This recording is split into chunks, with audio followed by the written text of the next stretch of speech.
नमस्कार, जय महाराष्ट्र मित्रांनो। आताच्या क्षणाची सर्वात मोठी अपडेट। नारायण राणेंना कंटाळून कट्टर समर्थक गेले ठाकरे गटात। काय आहे सविस्तर अपडेट मित्रांनो, जाणून घेऊया। बातमी येते थेट कोकणातून। भाजपाचे खासदार नारायण राणे यांना तगडा झटका।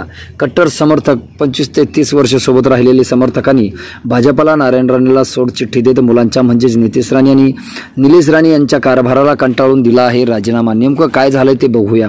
राज्यात गेल्या 3 ते 4 दिवसापासून राणे कुटुंबाच्या वक्तव्याने चर्चेत आहे नारायण राणे आणि त्यांचे दोन्ही सुपुत्र हे अनेक वेळा चर्चेत असताना त्यांनीचे वाईट कोणाच्या टीकेमुळे किंवा कोणावर एकेरी उल्लेख केल्याच्या त्या पातळी सोडून केलेल्या टीकेमुळे ते चर्चेत असतात। तसेच गत 3 ते 4 दिवसापूर्वी त्यांनी राज ठाकरे आणि उद्धव ठाकरे यांच्यावर टीका करताना त्यांची पातळी घसरली आणि त्यावर उत्तर देताना मनसेचे नेते प्रकाश महाजन यांनी छत्रपती संभाजीनगर जिल्ह्यामध्ये राणे विरोधात छळ ठोकून राणेंच्या दादागिरीला मी घाबरणार नाही असंच त्यांनी दाखवून दिलं आणि सर्वांनीच नारायण राणे यांच्या टीकेची झोड उडवली।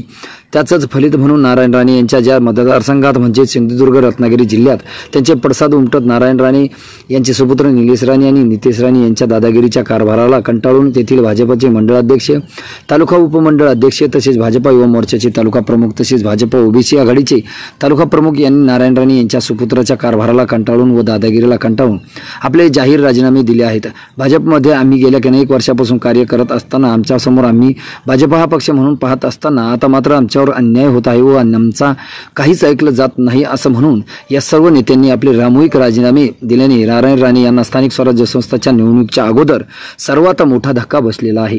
अनेक वर्षे त्यांच्यासोबत राहिलेल्या कट्टर समर्थकांनी सुद्धा नारायण राणे यांच्या सुपुत्रावर टीका करत पक्ष सोडलेला आहे। त्यामुळे नारायण राणे यांना आता या स्थानिक स्वराज्य संस्थांच्या निवडणुकीत ठाकरेंचे शिवसेनेचे माजी आमदार वैभव नाईक हे पछाडणार असंच दिसतं व त्यांचा पराभव करतील। परंतु नारायण राणे यांना आपल्या मुलांना सुद्धा समज द्यावी असंही प्रकाश महाजन यांनी 2 दिवसापूर्वी सांगितलं होतं। मात्र नारायण राणे यांनी त्यांच्या मुलाला काही न समजता असाच कारभार जर सुरू राहिला तर भाजपाच्या सिंधुदुर्ग आणि रत्नागिरी जिल्ह्यात अनेक मतदार कमी होऊन त्यांच्या जागी कामी होतील व राणे कुटुंबाला पुन्हा एकदा पराभव होईल हे मात्र निश्चित। मित्रांनो, तुम्हाला काय वाटतं? नारायण राणे यांच्या सुपुत्रामुळे नारायण राणे यांचं राजकारण भविष्य काळात संपेल का? तुम्हाला काय वाटतं? तुमची प्रतिक्रिया आम्हाला नक्की कळवा।